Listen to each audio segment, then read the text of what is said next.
पुण्यात वाहतूक पोलिसांना चक्क अंगावर पेट्रोल ओतून जाळण्याचा प्रयत्न करण्यात आलाय। यातून महिला पोलीस थोडक्यात बचावली। नेमकं काय घडलं पुण्यात, बघूयात हा रिपोर्ट।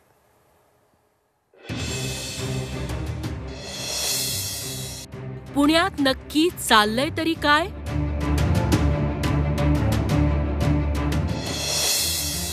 वाहतूक पोलिसांवर पेट्रोल ओतलं।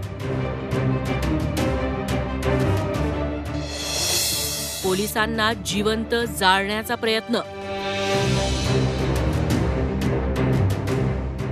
हाच तो नराधम संजय फकीरा साळवे। पुण्याच्या विश्रामबाग पोलिसांनी आता त्याच्या मुसक्या आवळल्या। त्यानं जे केलं ते ऐकून तुम्हालाही धक्का बसल्याशिवाय राहणार नाही। केवळ नशीब बलवत्तर म्हणून एपीआय शैलजा जानकर जिवंत आहे।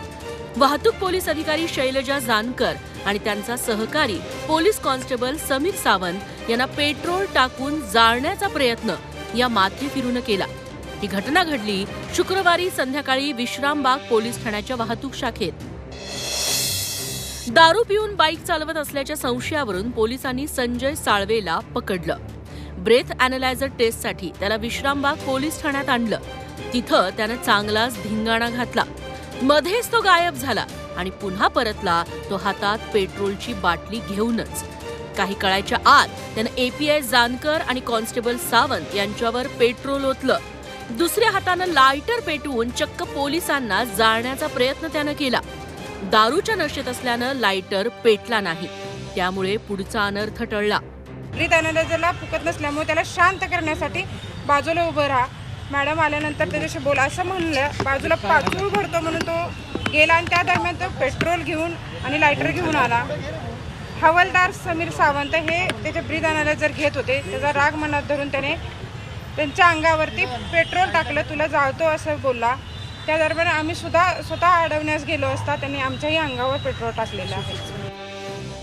पुण्यातल्या या धक्कादायक घटनेमुळे कायदा सुव्यवस्थेचा प्रश्न ऐरणीवर आल्याची टीका विरोधी पक्षनेते विजय वडेट्टीवारांनी केली। तर गुन्हेगारांना कायद्याचा धाकच उरलेला नाही असा भडीमार खासदार सुप्रिया सुळेंनी केलाय। आता आत्मचिंतन करावं। गृह खात्याने, गृहमंत्र्यांनी कायदा सुव्यवस्थेचं काय स्थिती आहे, किती बिकट झाली आहे आणि किती भयावह झाली आहे। दिवसाढवळ्या अधिकाऱ्यावर जर पेट्रोल टाकून जाळण्याचा प्रयत्न होत असेल पोलीस अधिकाऱ्यांचा, दिवसाढवळ्या तरुणींना रस्त्यावर पेटवलं मारलं जात असेल, तर हे राज्य हे आता कायदा आणि सुव्यवस्थेचा लवलेशही राहिला नाही राज्यात। ही परिस्थिती आता निर्माण झाली आहे। लॉ अँड ऑर्डर म्हणजे आज राज्यामध्ये जी परिस्थिती आहे अतिशय गंभीर आहे। पुण्यामध्ये सातत्याने क्राईम वाढतोय। मग पोस्टचा ॲक्सिडेंट असेल, कालची घटना असेल, महिलांवर होणारे अन्याय आणि अत्याचार असतील। पुणे आणि महाराष्ट्रामध्ये डेटा सांगतो, मी आरोप करत नाहीये, पण जर तुम्ही सगळा डेटा पाहिला महाराष्ट्राचा तर केंद्र सरकारचा डेटा सांगतो की महाराष्ट्रात क्राईम वाढलेला आहे आणि त्याचं एपिसेंटर आधी नागपूर असायचं, आता पुण्यामध्ये मग ड्रग्ज असू दे, हिट अँड रन केस असू दे, काल पोलिसांवर झालेली जी घटना असेल ती असू दे, अतिशय पुण्यामध्ये आणि महाराष्ट्रामध्ये क्राईम हा सातत्याने वाढतोय आणि अतिशय काळजीची ही परिस्थिती महाराष्ट्रात आहे। सुसंस्कृत अशी ओळख असलेल्या पुण्यात गेल्या काही दिवसात गुन्हेगारीच्या घटना वाढल्यात। आता तर थेट पोलिसांना जाळण्यापर्यंत गुन्हेगारांनी मजल मारली आहे। अशा निर्ढावलेल्या गुन्हेगारांवर तातडीनं कठोर पावलं उचलण्याची गरज आहे। अरुण मेहत्रेसह ब्युरो रिपोर्ट, झी 24 तास, पुणे।